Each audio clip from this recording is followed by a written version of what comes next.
Tonight, the Republican convention comes to its conclusion as the Republican Party's presidential nominee gives his acceptance speech.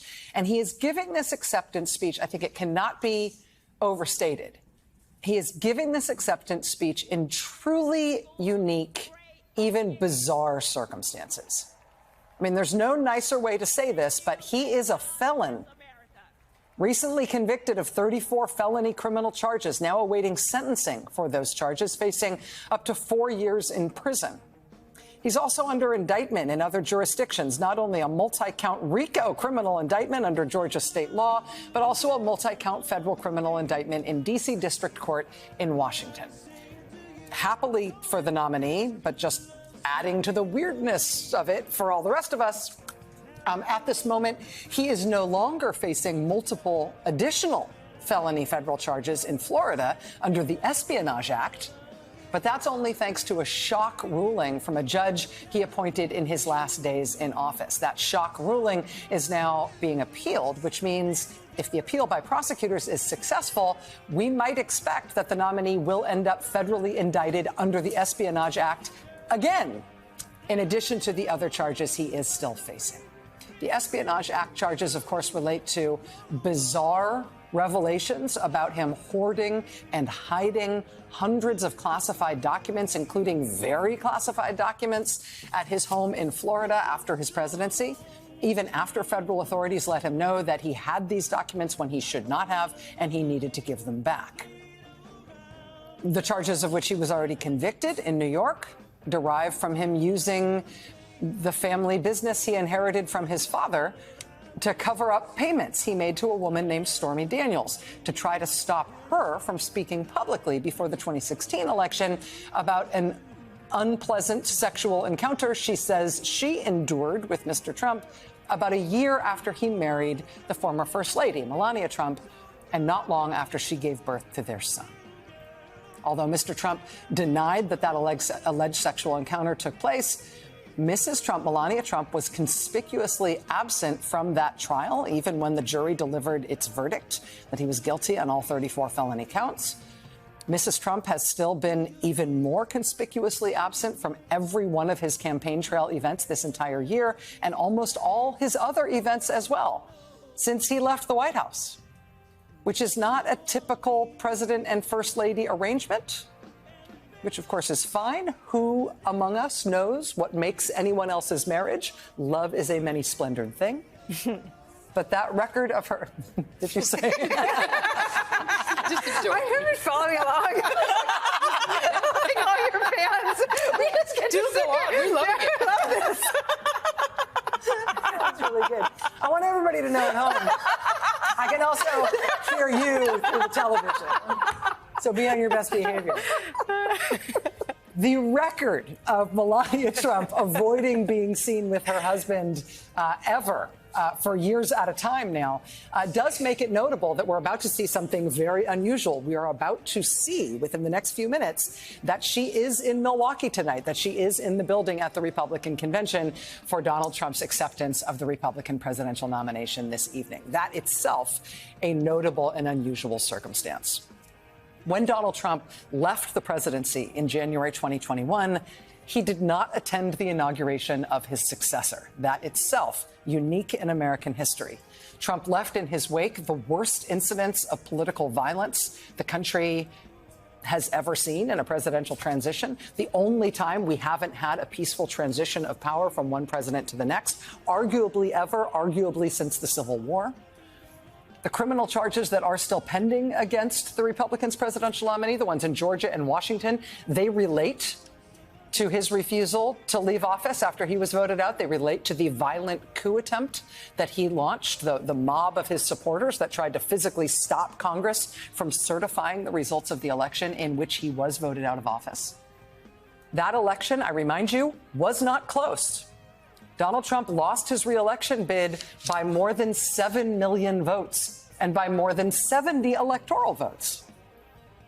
And that electoral failure is emblematic of his performance as the Republican Party's leader. Yes, he did get elected to the presidency in 2016, but then under his leadership, the Republican Party lost the House, the Republican Party lost the Senate, The Republican Party lost the White House when he, as president, really was voted out of office resoundingly after just one term, leaving the country in the grips of a crippling COVID pandemic, which would go on to kill more than 1 million Americans, mitigated only by the advent of effective vaccines, which he mostly now denigrates and disavows.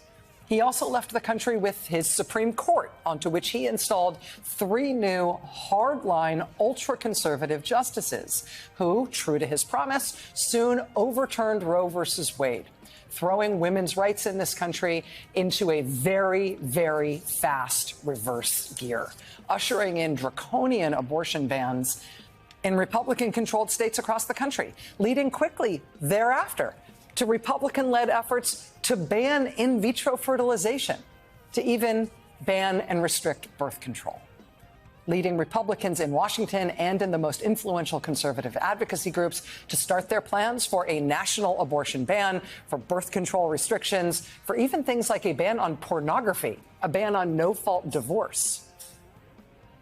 It is a wild record on which to try to build a return to power. But here we are. They are nominating a felon, one who left office in a storm of violence that, among other things, injured dozens of police officers, violence for which hundreds of his supporters have pled guilty or been convicted of serious crimes. We put criminals where they belong, in jail. Cops are good, criminals are bad. Donald Trump stands with the people and the police, our men and women in blue, not with the criminals and the rioters. It has made for a very awkward Republican National Convention because he literally does stand with the rioters, promising that he will spring them all from prison, calling them martyrs and political prisoners, saying they've just been unjustly persecuted and they did nothing wrong. After this is how he left office, after a ransacked Capitol was left in the wake of the mob of his supporters that he sent to Congress to try to physically use force to keep him in power. It did not seem at the time like it would ever be an open question as to whether America would try to see this as good. A thing that was a great try, and we're sure glad they did that. And boy, we wish these people had done more of it, that they'd gotten their way. These people tasering and bear spraying police officers and smashing their way, literally smashing their way onto the floor of Congress and rifling through senators' desks and taking what they wanted and ransacking the Speaker's office. It did not seem at the time like we had any lack of clarity as a country as to whether or not it would be a good thing or a bad thing for our country if this guy with the paramilitary gear and the zip ties to tie people up. It did not seem like we had any lack of clarity in considering whether it would be a good thing if this guy had gotten his hands on the members of Congress he was hunting for. And what was he going to do with those zip ties? And what if it had been the vice president? But that's where we are. Tonight, with the Republican Party almost by acclamation nominating the man who used that violence to try to stay in power, nominating him to once again become president. Only this time, they have picked him a running mate who says that you wouldn't have had to threaten to hang him to try to get him to go along with the coup.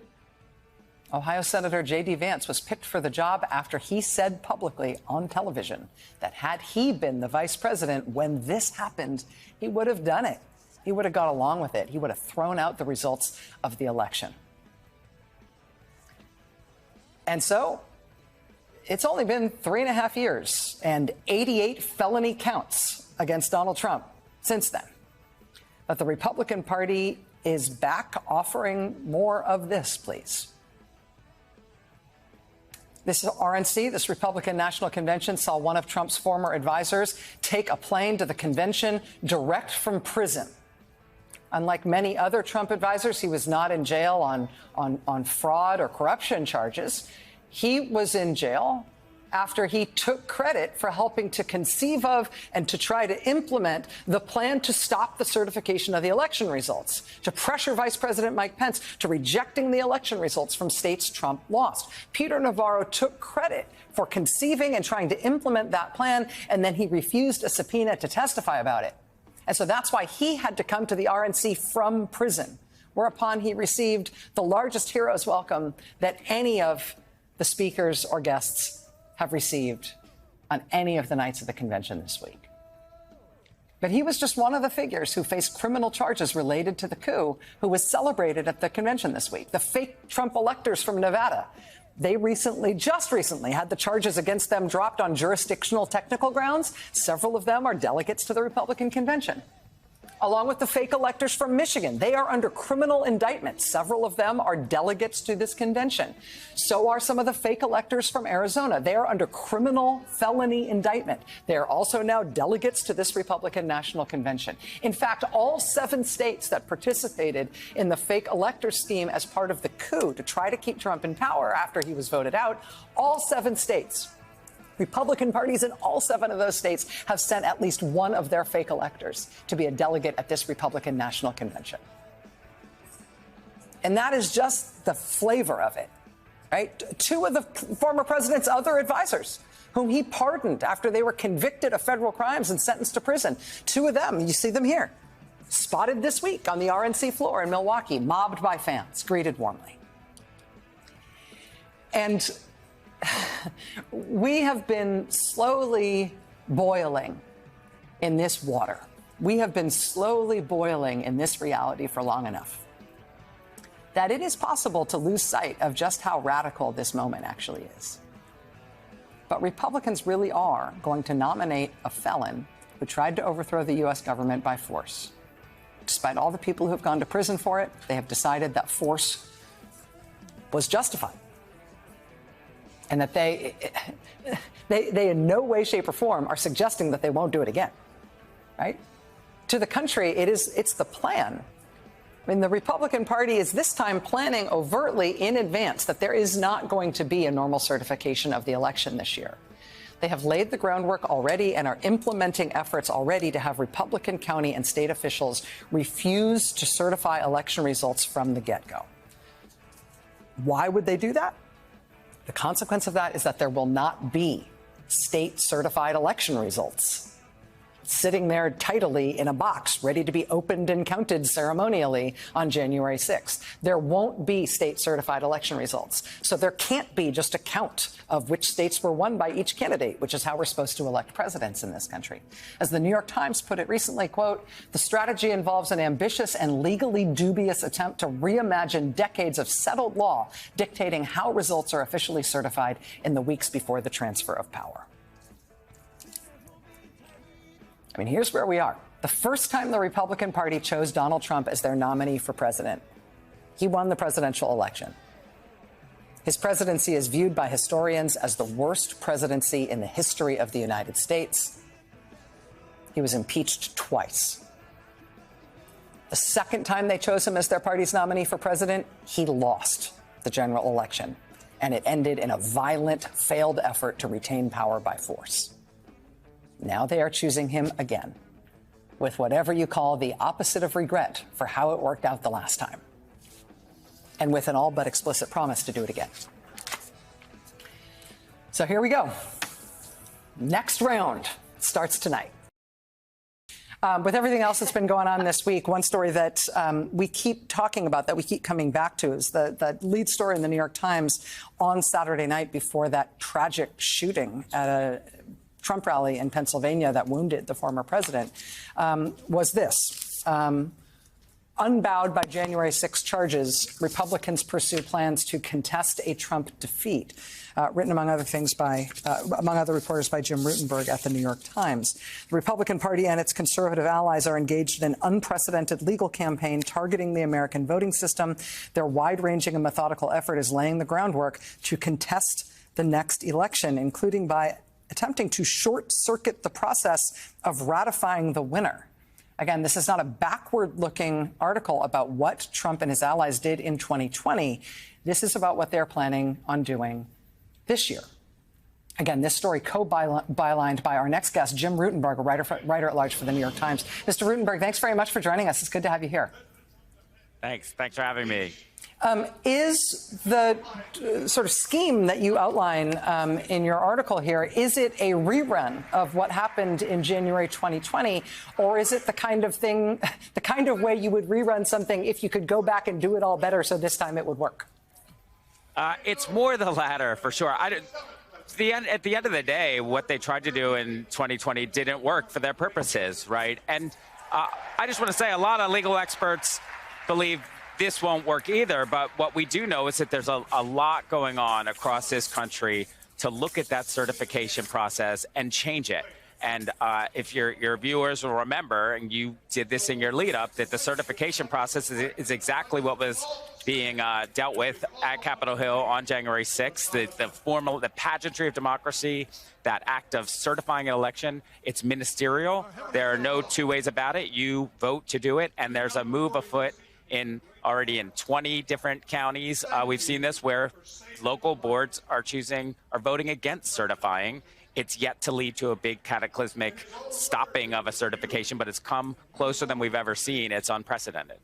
Tell us about how that might work. Let's say, as you outline in your piece, a county in Nevada, say, where this has happened, has local Republican officials who are true believers in this cause and who are sort of in on this plan. And they decide, regardless of what's actually happened locally in that election, that they are going to refuse to certify the results in their county. What is the knock-on effect of that could ultimately have national consequences? Well, Rachel, you're right. I mean, this just did happen in Washoe County, Nevada. It only resolved itself a couple of days ago.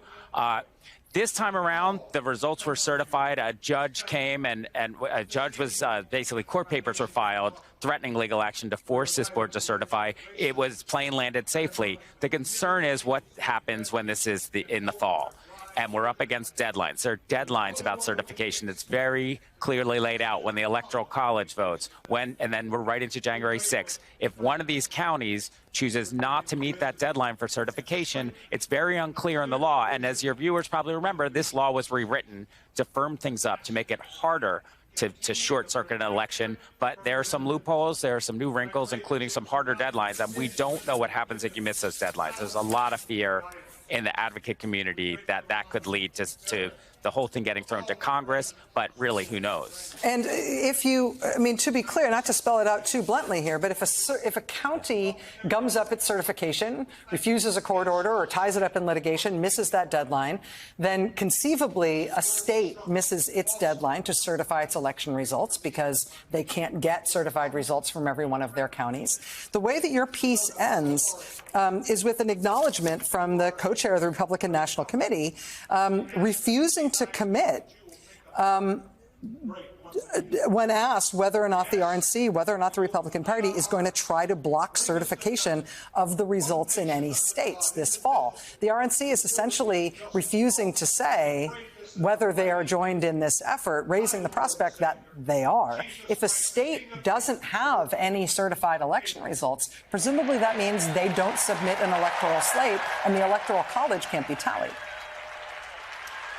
That is true that the RNC, the chairman himself, other people there I've spoken to, they're sort of at best eliding it. They're not coming out and saying that we do not believe this should happen. And in fact, there are a couple legal cases where the Republican conservative groups are challenging the whole idea of how it's supposed to work, saying that board members should be able to vote their conscience and maybe vote against certification. Again, the laws very clearly say you vote for certification. It's a ministerial thing. So they're trying to redefine it, and the RNC is not disavowing it. Now, look, nobody in this hall today thinks that it's going to require, that they're going to be required to do this in the fall, but we all know it's going to be often a close election in this country, so we'll see.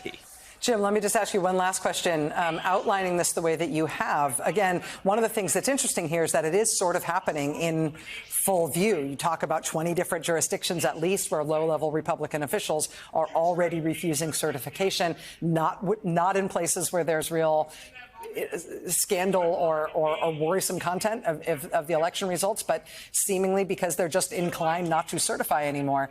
If we can see this happening, and you as a reporter can see this happening, the Democratic National Committee and the Democratic Party can see this happening too. Are you seeing any evidence of a counter effort or any sort of counter offensive on the side of the Democrats to try to head this off?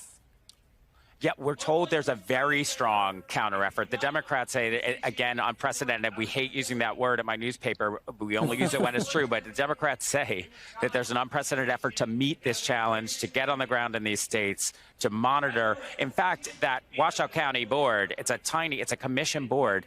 A Democratic group came in to support a Republican on that board who's very traditional Republican, who believes in the certification process. Interestingly, she ended up voting against her own certification under immense pressure, but reversed her vote this week, and that's how that went through. But the Democrats are all over this, and no matter what is going to happen with that campaign, their lawyers are engaged in dealing, and so are many civil rights lawyers whose his goal is not as partisan. It's a civil rights issue to them, and they're involved as well.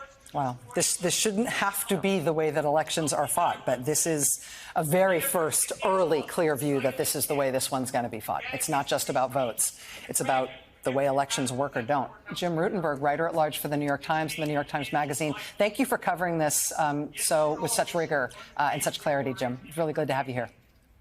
Thanks so much. Thanks for having me.